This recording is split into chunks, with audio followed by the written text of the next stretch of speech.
ప్రతిరోజు కూడా సుప్రభాత మొదలుకుని పవళింపు సేవ వరకు ప్రతిరోజు కూడా నిత్య కైంకర్యాలు జరుగుతూ ఉంటాయి.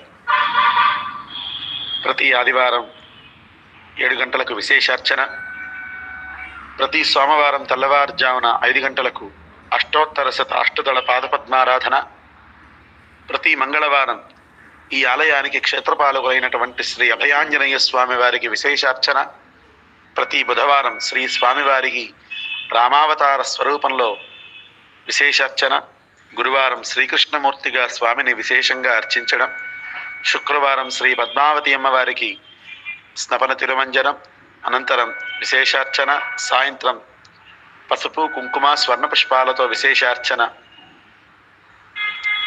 శనివారం శ్రీవారికి ప్రీతికరమైనటువంటి రోజుగా మనం భావిస్తాం కనుక తెల్లవారుజామున 2:30 సుప్రభాత సేవతో ప్రారంభమై అర్చన, తోమాల, సహస్రనామార్చన, స్వామివారికి ఇక నిత్య గోత్రనామార్చనలు ఇవన్నీ కూడా ప్రారంభించడం జరుగుతుంది.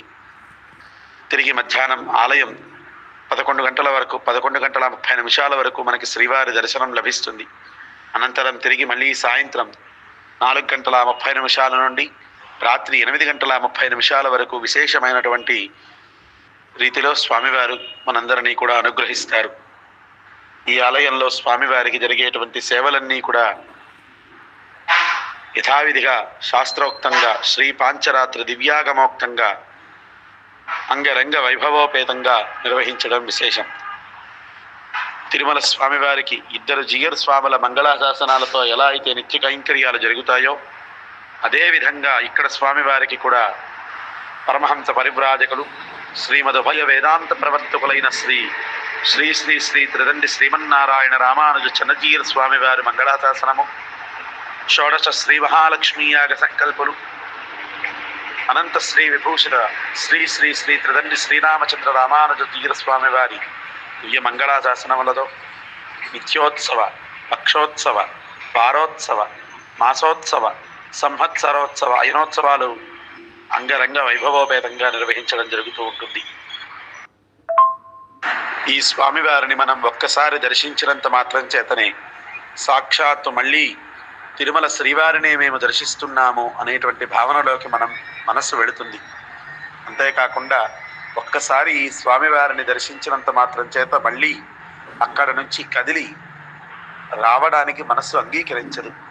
ఎంతో ప్రశాంతమైనటువంటి గోదావరి నదీ ప్రాంతం, గోదావరి పాయ, చక్కటి వాతావరణం, మనస్సుకు ఎంతో ఆనందాన్ని, ఆహ్లాదాన్ని, మానసిక ప్రశాంతతని కలిగించేటువంటి పరమ పవిత్రమైనటువంటి క్షేత్రం.